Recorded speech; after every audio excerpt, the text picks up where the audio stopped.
আসসালামু আলাইকুম, সবাই কেমন আছেন? আমি আলহামদুলিল্লাহ ভালো আছি। আমাদের কুমিল্লার জাদুঘর, কুমিল্লার পার্কের মধ্যে একটা জাদুঘর আছে, যেটা আমাদের সত্যি জানা ছিল না, ইদানিং জানতে পারলাম। আমার মেয়ে দেখে বলল সেটাতে কি আছে দেখার তীব্র ইচ্ছে, তাই ঢুকে পড়লাম জাদুঘরে।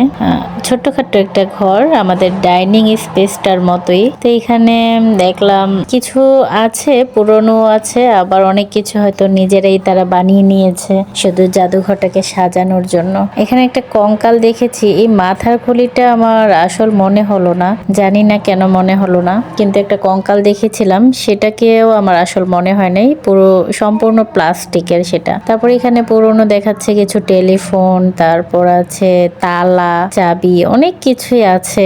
এই যে এখানে নাকি পুরনো দিনের এগুলা পয়সা। আর পুরোটা জাদুঘর সত্যি অনেক ময়লা, এখানে উপরে অনেক কিছু টাঙ্গানো আছে, এগুলোতে অনেক ধুলোবালি পড়ে আছে, পরিষ্কার করা হয় না। তো এখানে এই যে নারিকেল ছিলার মেশিন আছে, আমার দাদা ভাইয়ের একটা মেশিন ছিল, সেটা দেখেছি, আমরা নিজেরা ওটাতে কাজ করেছি, নারিকেল ছেলার মেশিন। তারপরে এই যে উপরে অনেক ঝুলি মুলি দেখা যায়, সেগুলো অবশ্যই পুরনো না, দেখেই বোঝা যায় সেগুলো নতুন। তারপরে এগুলা পুরনো আমলের যুদ্ধক্ষেত্রে যেগুলো প্রয়োজন হতো সেগুলো আছে, তারপর কলস আছে, চিঠির বাক্স আছে, তারপরে মাঝখানেই আছে কিন্তু একটা পাল তোলা নৌকার মতো বৈঠা সহ আছে। যে কঙ্কালটা দেখেন, এটা সম্পূর্ণ প্লাস্টিকের, সেটা আমি কাছ থেকেই দেখলাম। যদি সত্যি হতো তাহলে হয়তো ভালোই লাগতো দেখে, যে সত্যি একটা কঙ্কাল, পুরনো আমলের কঙ্কাল। তো এত বছর পর আমার মনে হয় না কোনো কঙ্কাল ভালো থাকার কথা, মানে বহু বছরের পুরনো কঙ্কালও যদি টাঙিয়ে রাখে ভালো থাকার কথা না। তো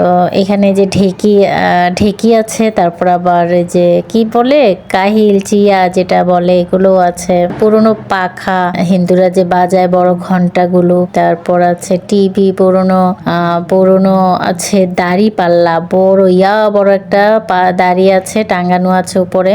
আর পাল্লা আছে 50 কেজি পর্যন্ত একটা পাল্লা আছে এখানে। তারপরে পুরোনো দিনের যে মেডেল, তারপরে মানে অনেক অনেক কিছু আছে এখানে। মানে সবচেয়ে পুরনো তা না, অনেক কিছু তারা শুধু এখানে সাজানোর জন্য, নিদর্শন রাখার জন্য এখানে রেখেছে। তো যদি ভালো লেগে থাকে অবশ্যই যারা কুমিল্লায় আছেন তারা একবার দেখে যাবেন। মাত্র 20 টাকা দিয়ে ভিতরে ঢোকা যায়, দেখে যাবেন, ভালোই লাগবে, বেশি খারাপ না। অবশ্যই সবাই আসবেন, ভালো থাকবেন, সুস্থ থাকবেন, আল্লাহ হাফেজ।